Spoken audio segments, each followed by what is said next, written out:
नमः शिवाय। जय गणपति देवा। राधे राधे।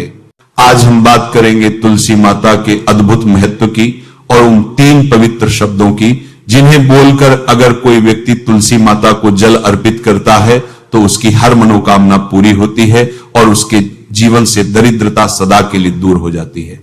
बहुत समय पहले की बात है। एक दिन भगवान विष्णु वैकुंठ लोक में विश्राम कर रहे थे। उसी समय माता लक्ष्मी उनके पास आई और बड़ी विनम्रता से बोली, हे स्वामी, मैंने सुना है कि तुलसी माता को जल देने से असीम पुण्य प्राप्त होता है। कृपा करके बताइए कि तुलसी माता को जल देने का वास्तविक महत्व क्या है और इसे कैसे अर्पित करना चाहिए। भगवान विष्णु मुस्कुराए और बोले, प्रिय लक्ष्मी, तुलसी माता मेरे हृदय के समान पवित्र हैं। वे मेरे सभी भक्तों की कल्याणकारी शक्ति हैं।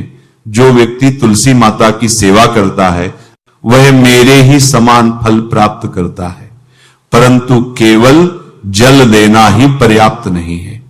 जल देते समय जो 3 शब्द बोले जाते हैं उनका महत्व अत्यंत गूढ़ और चमत्कारी है। इन शब्दों का उच्चारण करने वाला व्यक्ति न केवल अपने पापों से मुक्त होता है बल्कि उसके घर में सदैव लक्ष्मी का वास रहता है। भगवान ने आगे कहा, इन 3 पवित्र शब्दों को बोलने से हजारों वर्षों तक तुलसी की सेवा का पुण्य मिलता है। जो मनुष्य इन शब्दों को श्रद्धा से बोलता है उसका जीवन हर दिशा से सफल होता है। यह सुनकर माता लक्ष्मी ने जिज्ञासा पूर्वक पूछा, हे प्रभु, कृपा करके वह 3 शब्द बताइए जिनके उच्चारण से इतना अद्भुत फल मिलता है।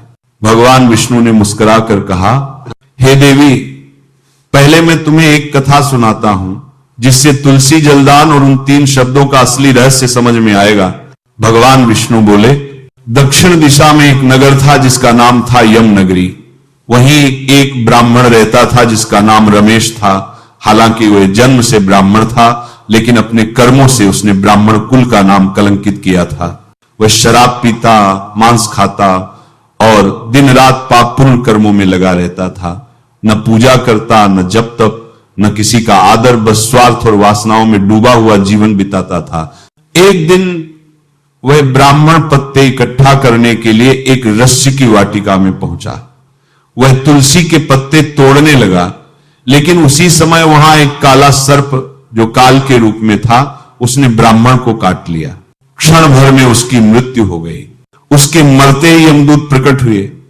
उन्होंने उसकी आत्मा को पकड़ लिया और यमलोक की ओर ले गए। मार्ग में ब्राह्मण भय से कांपने लगा और रोते हुए बोला, हे यमदूतों, कृपा करो, मुझे जाने दो, मैंने क्या अपराध किया है। यमदूत कठोर स्वर में बोले, पापी ब्राह्मण, तूने अपने जीवन में कोई भी शुभ कर्म नहीं किया, धर्म का अपमान किया, पाप किए। अब तुझे यमलोक में दंड मिलेगा। जब उसे यमराज के सामने लाया गया तो चित्रगुप्त ने उसके सारे पाप गिना दिए। यमराज ने आदेश दिया, इसे घोर नरक में डाल दो ताकि यह अपने पापों का फल भोगे। ब्राह्मण को भयंकर अग्नि में फेंक दिया गया। वहां वह कई वर्षों तक जलता रहा, चीखता रहा। फिर जब उसके पाप कुछ कम हुए तो उसे अगले जन्म में एक बैल के रूप में जन्म मिला। अब वह बैल दिन रात भारी बोझ ढोता था। उसका मालिक निर्दयी था। वह दिन भर काम करवाता और रात को भी चैन नहीं देता था। धीरे धीरे बैल की शक्ति खत्म हो गई। मालिक ने उसे एक लंगड़े आदमी को बेच दिया। वह लंगड़ा व्यक्ति भी उससे बोझ उठवाता रहा। 8 वर्षों तक उसने ऐसा कठिन जीवन जिया। एक दिन वह बैल एक पहाड़ी चढ़ते हुए थकान से गिर पड़ा। लोग इकट्ठा हो गए। कुछ दयालु व्यक्तियों ने उसके मुंह में पानी डालने की कोशिश की। तभी एक पुण्यात्मा व्यक्ति ने अपने पुण्य का थोड़ा भाग उस बैल को दे दिया। यह देखकर बाकी लोग भी ऐसा करने लगे। यहां तक कि पास खड़ी एक वेश्या ने भी अपने पुण्य का अंश उस बैल को दे दिया। थोड़ी देर बाद वह बैल मर गया। यमदूत आए और उसकी आत्मा को फिर यमलोक ले गए। जब चित्रगुप्त ने उसका लेखा देखा तो वे आश्चर्यचकित रह गए। उसके सारे पाप समाप्त हो चुके थे।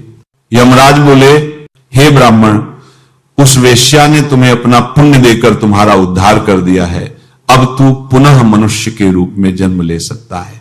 इस तरह वह ब्राह्मण फिर एक श्रेष्ठ कुल में जन्मा। जब वह बड़ा हुआ तो उसे अपने पिछले जन्म की बातें याद आने लगी। उसे याद आया कि एक वेश्या ने उसे अपना पुण्य दिया था। वह तुरंत उस वेश्या को खोजने निकल पड़ा। जब ब्राह्मण बड़ा हुआ और उसे अपने पिछले जन्म की बातें याद आईं, तो उसने तय किया कि उसे उस वेश्या से मिलना ही होगा जिसने उसे जीवन दान दिया था। कई नगरों में भटकने के बाद आखिरकार वह उस नगर पहुंचा जहां वह वेश्या रहती थी। अब वो बहुत बूढ़ी हो चुकी थी।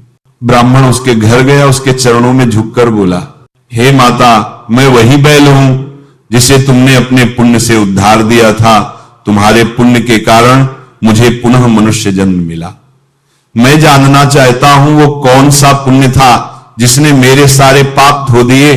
वेश्या आश्चर्य से बोली, हे ब्राह्मण, मैंने तो कोई विशेष पुण्य नहीं किया। मैं तो पापों में डूबी हुई एक साधारण स्त्री थी। हां, मेरे घर में एक तोता था जो पिंजरे में बैठा हमेशा एक ही मंत्र बोलता रहता था। शायद उसी के प्रभाव से मेरा मन पवित्र हुआ और वही पुण्य मैंने तुझे दे दिया था। ब्राह्मण ने कहा, मुझे उस तोते से मिलना है। वो कौन सा मंत्र बोलता है, यही मैं जानना चाहता हूं। ब्राह्मण और वेश्या दोनों उस तोते के पास गए। तोता तब भी पिंजरे में बैठा तुलसी माता के मंत्र का जाप कर रहा था। दोनों ने उसे प्रणाम किया और बोले, हे तोते, बता तू कौन सा मंत्र बोलता है और यह मंत्र तूने कहां से सीखा? तोता बोला, हे ब्राह्मण श्रेष्ठ, पिछले जन्म में मैं भी एक ब्राह्मण था। मुझे अपने ज्ञान और अहंकार का बहुत घमंड था। मैंने अपने गुरुजनों का अपमान किया, कभी किसी का आदर नहीं किया। इसी पाप के कारण मुझे मृत्यु के बाद तोते का जन्म मिला।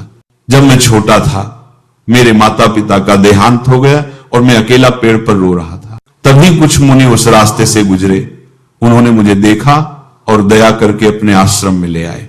वहां वे प्रतिदिन तुलसी माता को जल चढ़ाते थे और एक पवित्र मंत्र का जाप करते थे। मैं रोज वही मंत्र सुनता और धीरे धीरे उसे याद कर लिया। तब से मैं दिन रात वही मंत्र बोलता रहता था। तोते ने कहा, इस मंत्र के प्रभाव से मेरा मन शांत हो गया, मेरे पाप जल गए और मुझे आत्मशुद्धि का अनुभव होने लगा। मैंने देखा कि जो भी व्यक्ति इस मंत्र को श्रद्धा से बोलता है उसका जीवन बदल जाता है। एक दिन एक चोर ने मुझे चुरा लिया और बाद में यह वेश्या मुझे खरीद लाई। यहां आने के बाद भी मैं वही मंत्र बोलता रहा। वह मेरे शब्द सुनकर अपने जीवन से पाप छोड़ बैठी और भगवान विष्णु की भक्ति में लग गई। हे ब्राह्मण, उसी मंत्र के प्रभाव से तुम्हारे, मेरे और इस वेश्या के सारे पाप नष्ट हो गए।